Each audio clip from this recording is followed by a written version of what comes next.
everyone, and welcome to Soul GPS. This is Ava, and right off the bat I want to apologize for my voice. I'm dealing with a bit of a cold, and aptly enough, today's topic is narcissistic doctors and health practitioners and what to do when you come across one. I myself have had the pleasure of dealing with a couple of those characters in the last few months, and what I want to say to begin is that how incredibly difficult that situation is, because you need help with something that really concerns you. It's about health. It can be even a life or death situation, and you're putting your health in the hands, which is really the most precious thing you have, in the hands of someone who can abuse it, and that is awful. And what can you do when you encounter one of these people? How do you know that you're dealing with one of those doctors? I would say most important thing is to listen to your intuition. That is the bottom line of this video. So that is going to be the message I'm going to keep repeating throughout as I'm going to tell you about some of the things that have happened to me, and give you some other points as to the things that you can look for and pay attention to when you're doing your own little interview when you're meeting with your doctor. Because remember, you're the one paying them. They exist because of people like you. They have a job because of people like you. I could take this video all the way into this whole, medical profession, keeping people ill for profits side, but I'm not going to do it in this video. That would be a whole other topic, and I could go on forever on this one. But to keep it short and sweet, I just want to talk about the actual interaction you may be having with one of those practitioners. So first thing, again, listen to your intuition. When you're getting weird cues or clues, you're not really connecting with that person, they usually don't have the time to go through a love bombing thing like the narcissist does. They only have a few minutes to deal with you, and so deal with you. It sounds so cold and dry, but many of them are. And if you're dealing with one that comes across as cold and dry and withdrawn and not connecting, there is your cue and clue that you may be dealing with a narcissistic doctor. So connecting is one thing. You want to feel a sense of warmth. You want to feel like this person is somebody that you would leave your child, if you have one, or if you can imagine having one, with, if you needed to run and take care of something, You want to feel a sense of trust.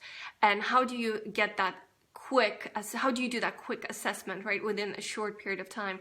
Listen to what your body is telling you. Be aware of where does your body signal when something goes wrong. We each have our wounds in different places. I know mine is, for instance, in my solar plexus. Other people feel it in their chests and their shoulders. Other people feel it in their neck. Other people may just feel suddenly kind of deflated, and their confidence goes out the window, especially when you're dealing with kind of authoritarian type of a doctor who's just, it's weird how they almost make you feel like it's your fault that you're sick. Isn't that crazy? Like it's you who did it. I was talking a little bit more about this kind of whole belief system that so many people have fallen into with the law of attraction thing in my last video. But again, I'm not going to go there, just to keep this brief and on point. But you get the idea, it's not your fault if you got sick. There's so many factors that play the role, from the environment, from the things we might have eaten. But of course, there's also a lot of some psychosomatic causes. So there is a part of illness where we do need to take responsibility for it. Again, another video, another time. So back to this, how do you recognize them? Well, one of the first clues that are more mental, I would say, as opposed to maybe intuitive, is the fact that they may not listen to what it is you're saying. They're just like, they have an idea of what it is that you need. They have an idea of what it is that they're gonna do, and if you have any input whatsoever, they're not going to quite listen, or they're going to ignore it. Or a good doctor, I would think, would lean in and really want to know what is on your mind. What do you think is going on?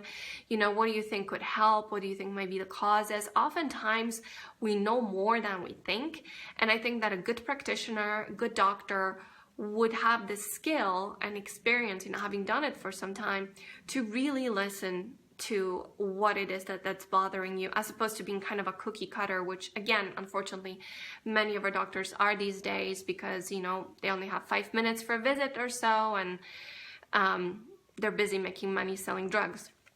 Not all doctors do that, thankfully, but many do. So be careful, be wary of that. So if you notice that the doctor has, on a mental, so let's start from the beginning. On an intuitive level, you feel like something within you is saying loud and clear, I don't feel comfortable here, I feel weak, my energy is down, that's your first clue. Second clue would be probably mental or emotional. So do you feel like this person is kind of putting you down with the way they're talking to you? Like they're really displaying their ego here, like they're just saying, how they talk to you is kind of from the pedestal, like they're the doctor, you're just a lowly patient. That's another clue for you. Another one would be they're not listening, they're not paying attention to what it is that you need. Instead, they have their own preconceived idea of what it is that they want to give you. And then on another level, that's when it gets really kind of out there, is, and I just want to say, my heart goes out to people who have life-threatening illnesses, and they go to consult a doctor with the hope that maybe there is a chance. And I just want to say this right now, I am not a doctor, but I just want to say this. If a doctor tells you that there's no hope, don't believe them. And the reason why I'm saying this is that other people's words can act as spells. And oftentimes this is what happens in narcissistic abuse, where we're exposed to a person who knows that they have control over us because of how vested we're in the relationship emotionally, mentally, physically, and so on, how bonded we're to them. And they're going to say things to us to purposely demean us, or to purposely control us in any way that they want, or to evoke a particular emotional reaction. And they do that with words. So to give you an example of something that recently happened to me, I had a situation with my tooth. I needed to get a crown replaced. It was starting to ache. I was getting my food caught in, so I thought, might as well just get it fixed when I'm here. So I asked around, I got a referral they said it was a great clinic, and the prices spoke for it, but I thought, it's worth to pay extra, but get it done properly first time. Boy, was I wrong.